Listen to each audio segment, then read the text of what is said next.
Good morning, Bears. I'm Mrs. Callaway. I'm the academic instructional coach at Butler. I want to welcome you back for the 2020-2021 school year. I'd like to talk to you about grades this morning, but before I do that, I want to say that we're delighted to see you virtually, but we'll be even happier when we can see you physically. So how is it that I'll be graded? We have two categories for grading. The first is progression, and the second is mastery. Each are worth 50% of your grade. Progression grades are a picture of your effort toward learning, classwork, homework, participation in synchronous sessions, and completion of your work in asynchronous sessions. The mastery grade demonstrates how well you've learned and can explain a concept. So when we talk about mastery, we think about tests, or we think about projects, or we think about writing samples. The grading scale is an A, B, C, D, U scale.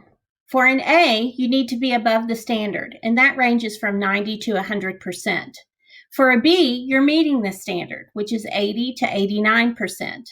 For C, you're approaching the standard with a 70 to a 79%. For a D, you're below the standard, which is 60 to 69. If you're substantially below the standard, which is below a 60, or you give no attempt at all, which is a 0, those are a U. You have the option, if you score a C, a D, or a U, to request resubmission of an assignment or an assessment so that you can prove that you are moving toward mastery of the standard. So what do you do if you don't perform well on an assignment? You can request to resubmit an assignment to improve your grade within 1 week of it being returned to you. You want to pay important attention to the feedback that your teacher has provided to see how you can improve your score when you resubmit.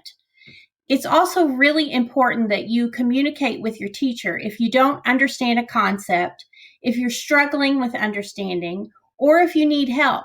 And remember, it's important to do that contact during teacher office hours.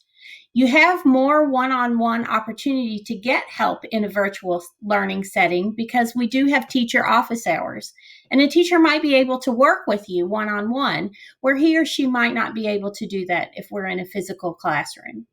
I just want you to remember that your performance is important, that grades are important, and it begins on the very first day of classes.